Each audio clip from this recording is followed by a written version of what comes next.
Hello, lovely people. Welcome to another episode of Backstage with Fred. I am in Australia right now, in Sydney for MoodleMoot Australia.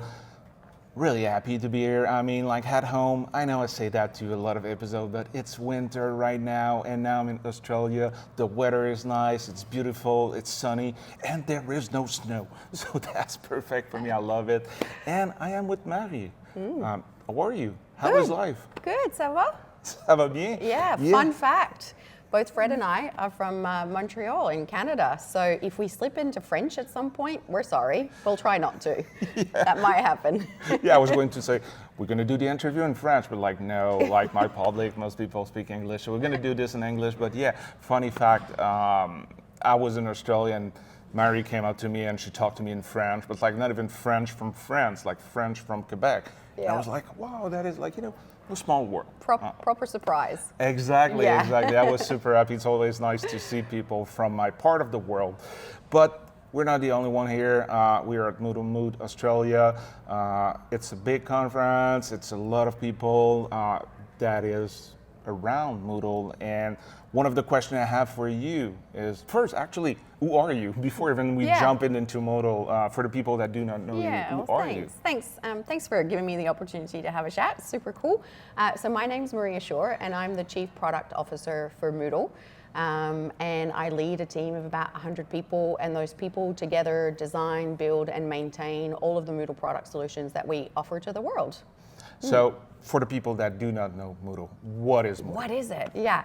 Apart from the fact it's got a great name, and that can be turned into verbs and pronouns and adjectives, it's a fantastic way to talk about things, especially if you're moodling on something. Yeah, right. So Moodle is a learning management system, or if you're in the UK, sometimes it's known as a VLE, a virtual learning environment. And effectively what that means is a system that allows you to teach and learn online or digitally. Pre-COVID, that happened a lot. Post-COVID, it happens almost in every learning instance that you might encounter. Even though you might go to class, a lot of the content that you might be learning in that class will be stored and managed and interacted with by a learning management solution like ours. And Moodle's a bit of a special one. It is an open source learning management solution. Yep, which means that we design, build, and maintain Moodle, but we don't do that together. We don't do that alone. We do that together with thousands of people actually around the world who contribute to the platform because they believe in what we're trying to do, which is to provide access to digital education as broadly and as widely as we possibly can, getting into the nooks and crannies of the world where sometimes it can be hard to reach learners, even in instances where internet is not as available as it could be, because in the right context you can run Moodle offline. Even if you don't have access to the internet at your home, you might be able to download all of your course content on your phone and study at home without the internet on your mobile phone. And then you come back to class where they will have the internet and re-upload everything, and your teacher can see all the activities, all the homework, everything that you've submitted, the quiz that you might have taken. You can even take quizzes offline and resync. So because of that kind of capability and our mandate to try and reach as many people as possible by providing them access to education, Moodle is the most used learning management solution in the world. We have just ticked over 500 million known Moodle users. Congratulations. Yeah, it's a big number, 500 million. That's a bit more than 5% of the whole world population that uses us to learn or teach. Which is pretty great. That is amazing. So I'm quite new in the Moodle world. I know it's super popular. It's been used for years though. Too, it's just because when I was at school, when I was studying, because I'm old, Moodle did not exist, but I know a lot of people right now using the tool. What I love, it's my second MoodleMoot event. I was at MoodleMoot Global in Scotland not long ago, and I'm talking to people at universities or colleges from all over the world. So people use it everywhere. It's open source.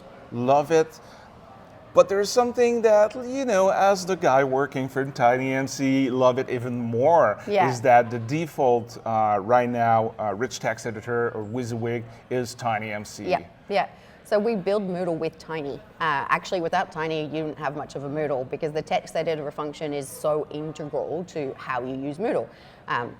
Courses include a lot of text or images or all sorts of other things. But to be able to input all of that content into Moodle, you need a portal, and that portal is the TinyMCE rich text editor. And we made that change a few years ago. We had an inbuilt solution, but there's no way that we could build a better solution than Tiny could. Like, that's your mandate. We're in the LMS business, you're in the rich text editor business, and so we thought, well, why not pair up with a company that has similar open source values and a kind of similar ethos in terms of what you're trying to do with the world. And it just made a lot of sense to use the rich functionality that Tiny can bring, enhance the functionality that we can offer with Moodle, and do so in a partnership that's really value accretive to both of us. No, I like that. And it's a discussion I have with a lot of people that kind of like buy versus build. And I know you didn't buy Tiny, but the case of like, hey, I can build it at home and myself in house.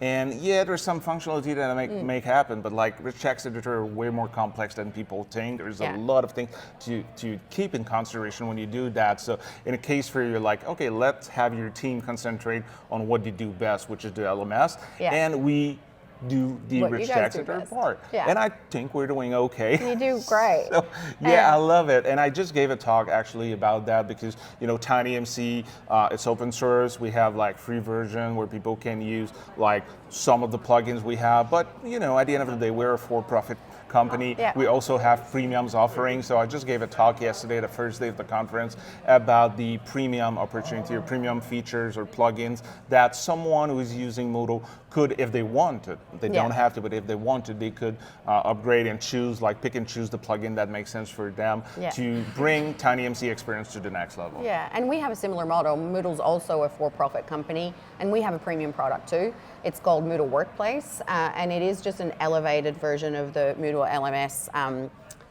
functionality that we offer, but it's elevated for a specific target market, which is your big corporates, your governments, or even your medium-sized corporates that have more professional training or internal training needs rather than the pure education platform that Moodle LMS serves so well.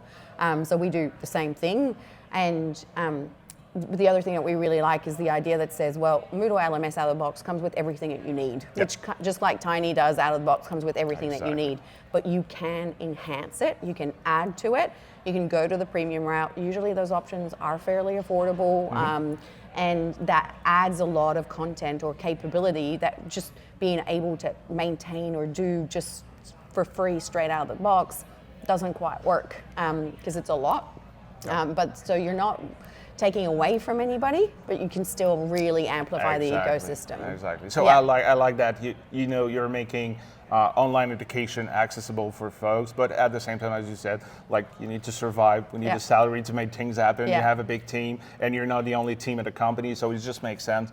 So I love that approach. Well, the sustainable model of having a premium and open source kind of solution, what it does is actually it funds your open source solution. And effectively, the premium funds your open source, which funds your mandate. So it all comes together. Without the money on one side, you can't get education to everybody who needs it. And that's actually our goal, and that's how we think about it. That's amazing. So last thing I want to leave folks with is that if you didn't use Moodle, try it. The community is amazing. As I said, it's my second event. I'm having a blast talking to people, connecting with people, and everybody is amazing. Like everybody is super friendly, so love it. If you have a chance, if you are in the Moodle ecosystem and you have a chance to go to one of those MoodleMoot conference, do it. Do it. It's amazing time. Great people, great talk, great speakers also at the events. Same. Yeah. So, anything else you want to leave people with? Thank you. That was a great chat. That was a pleasure. And everybody, see you at the next episode. Bye-bye.